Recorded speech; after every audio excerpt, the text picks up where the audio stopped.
For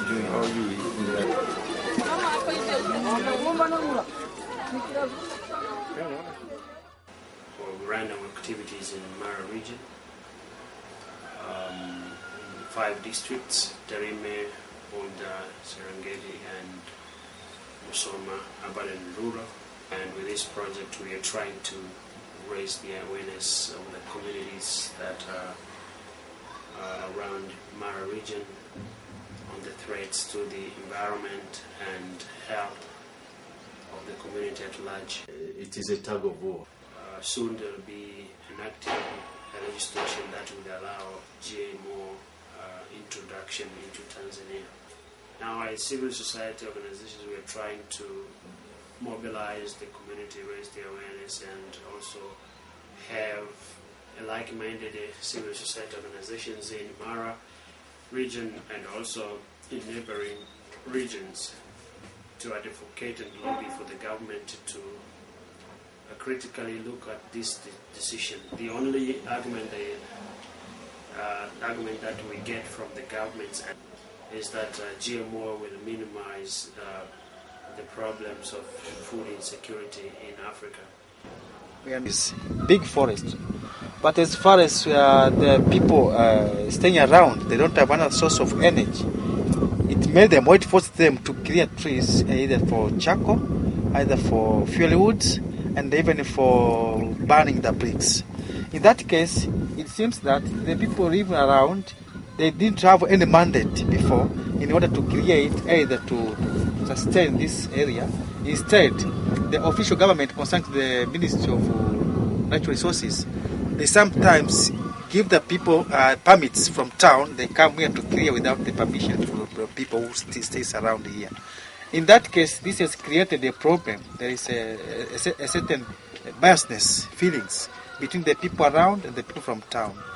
So, up to now, there is no any strategies or initiatives which is now trying to keep again the river around it in order to make it as it was before.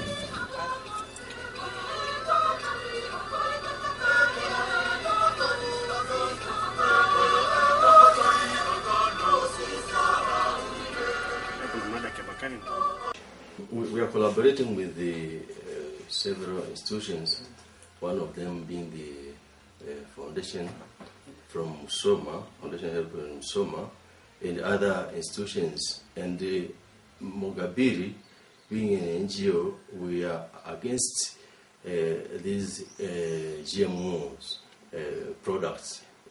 They were doing some experiment in Kenya, and they have tried to penetrate to Tanzania. They've tried to lobby with the minister, drafted a bill, but it has not been sent to the National Assembly for to be passed. It is a tug of war. The problems of food insecurity in Africa. We are now having to focus on the GMO practices, which is intended to start at any time here in Tanzania. Hapa mimi ni mshauri wa Secretariat ya mkoa wa Mara kwa upande wa shughuli za maliasili. Tuna muda mrefu kidogo hapa na shughuli zetu sana sana zinagusa, nikisema maliasili inagusa idara ya misitu, uvuvi, wanyamapori na vile ufugaji wa nyuki. Ni mshauri wa kilimo katika mkoa huu wa Mara, nikiwa nasimamia ushauri wa kilimo, ikiwa na maana ya maendeleo ya kilimo kwa halmashauri za wilaya hii ya Mara na masuala yote yanayoenda na maendeleo ya kilimo upande wa mazao katika mkoa wa Mara. Katika hali ya sasa, swala la kujamulia au kuwezesha wananchi kujamulia wenyewe, kupanga, kusimamia katika utekelezaji, pamoja na kuangalia maendeleo, jinsi ambavyo swala wanalolifanya na kuweza kusaidia ni muhimu. The problems of food insecurity in Africa. We are now having to focus on the GMO practices, which is intended to start at any time here in Tanzania. Hapa mimi ni mshauri wa Secretariat ya mkoa wa Mara kwa upande wa shughuli za maliasili.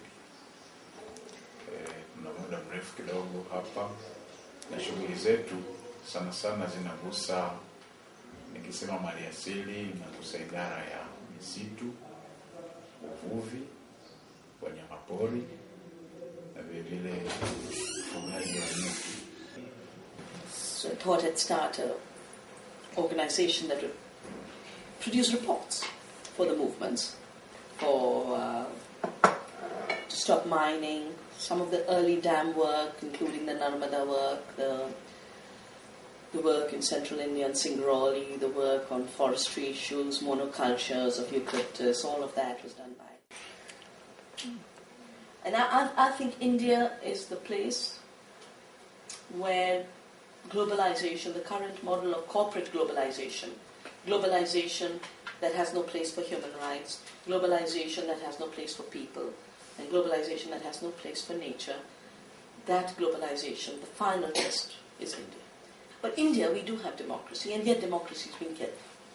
The largest active democracy of the world is being extinguished right now, and we have to be very innovative and very organized in order to be able to move into the next phase, because on this present model, 80% of India will be annihilated, and I'm not saying that as a joke. Every piece of land being taken over for a high-tech city. So India's being made to appear as if its resources are only to service a global economy, and not for the people of our country, and not for human rights, just for profits of corporations.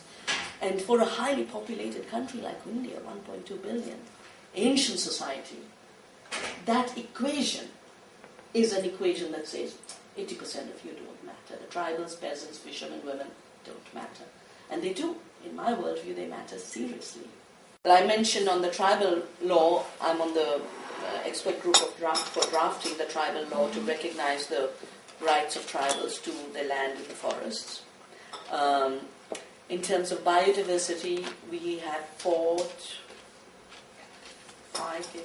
3 cases on the appropriation of traditional knowledge through a phenomena we call biopiracy. I don't know if they're backed by biopiracy. And we have a system in India called the public interest litigation. And it was started by Chief Justice Bhagwati, a system which we used to have the first environmental victory in India in 1982. And the judges ruled that the Constitution guarantees the right to life. It's Article 21 of the Indian Constitution, the right to life. And since a sustainable ecology and sustainable ecosystems are essential to maintain life, commerce which destroys life has to be stopped, because life cannot be stopped.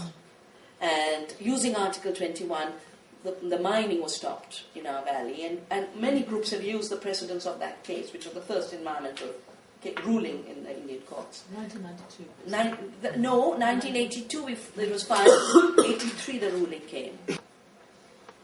Yeah, this is the ruling. This is the first case of its kind in the country involving issues related to environment and ecological balance. And the question arising for considerations are of grave moment and of significance not only for the people residing in the Mussoorie range, but also in the implication for the welfare and generality of people in the country.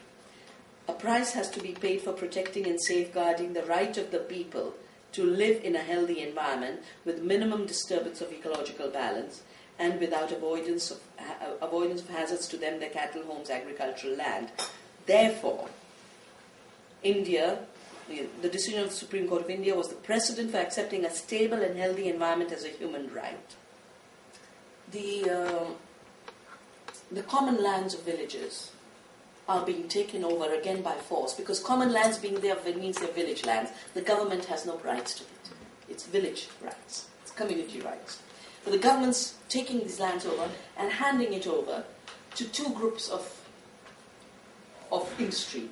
One is the pulp industry to grow raw material, and the other is the biofuel and biodiesel industry.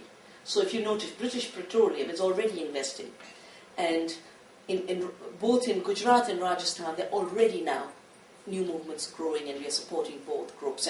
And this whole right to land issue, you will notice, that will also be a very big issue. The human rights to common lands. Because common lands is where the very, very, very poor get their fuel, get grazing for their cattle, get their fodder, and if those common lands aren't there, there's no water. So the pulp industry and bio, and this whole pressure of biodiesel is going to be in huge competition with the food needs of people. Area, different area, but that's something. I'm working with the farmers in that area, and this is so tragic. In Noida, all these new industries that are coming up, they first took over the land, and just the villages were left, you know. Of course, when you have no land, only a village, what do? You set up a little shop, you know. You sell something, you sell beedies, you sell tobacco. Now they're coming and saying your land, your shops, everything's illegal. And they're now bringing bulldozers to uproot even the villages. Because now they have a new master plan for the area. And in the master plan, the village should not exist. Because it's troublesome, you've got buffaloes that stink, you know. How can a Noida chief executive go past stinking buffaloes of an Indian village? So, I mean, this literally every second day there are protests.